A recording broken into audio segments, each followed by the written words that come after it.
Yeah, Shupman is improving every day. Obviously, picked up a nasty blow in that warm-up game, in the squad game. I think with him, it's going to be a day-to-day sort of process. Fingers crossed for that improvement. But I think I'll wait to make a call with him, up until the morning of the test match. Yeah, they're two fast bowlers. That's great to have them around in the squad.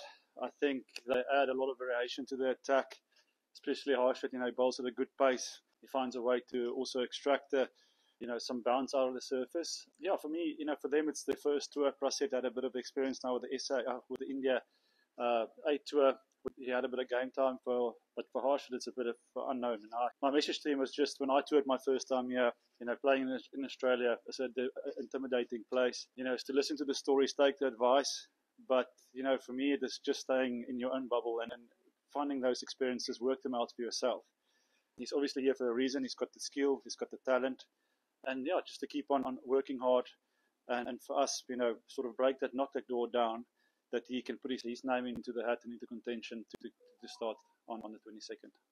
For sure, we definitely, keeping a close eye on Shami. He's a world-class bowler. But also, I think in the same page, we need to understand that he's been out of the game for almost a year.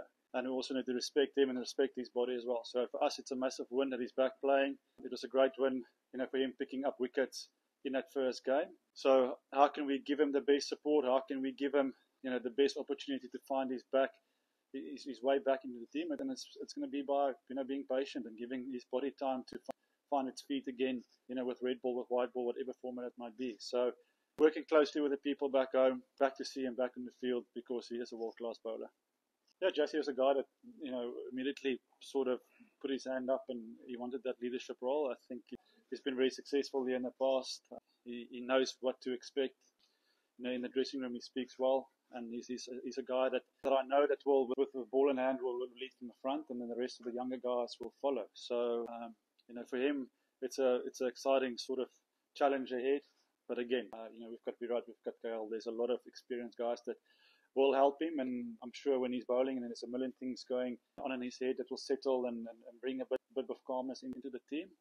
But in terms of leadership and in terms of how he looks at the game and approaches the game, he's a natural leader for me with training. We'll see how we go about our business here. But I think our key message, and it's important for us to put that aside, look forward to the challenge here. I think for any cricketer, when you come to Australia, you want to do well. This is where you make your name for yourself.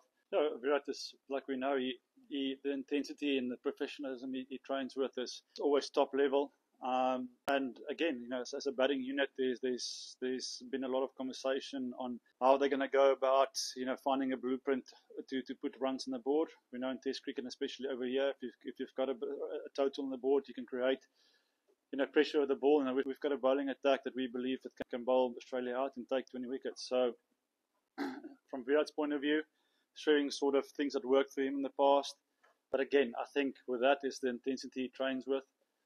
Always putting himself under pressure in the nets, and for younger guys to see him, train in that fashion, if it's with new balls, guys coming a little bit closer, throwing at the, high speeds at him. Those are the small things that the younger guys or the less experienced guys will pick on, and they'll take their game also to another level. And with ball in hand, how can you handle that pressure? For both sides.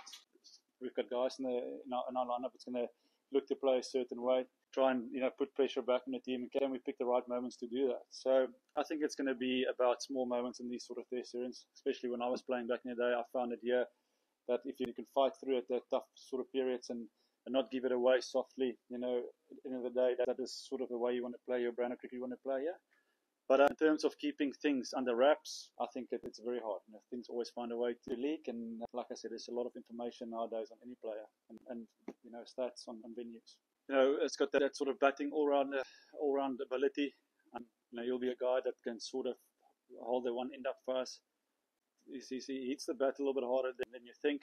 So I think on these sort of conditions where there might be a little bit of seam movement up front, especially the first couple of days, he'll be a handy bowler, very accurate wicket-to-wicket style of bowler. So, yeah, lovely opportunity for him to fill that all-rounder spot. Any team in the world, always wanted the all-rounder that can take that load off your fast bowlers just to give him a extra bit of breathing time.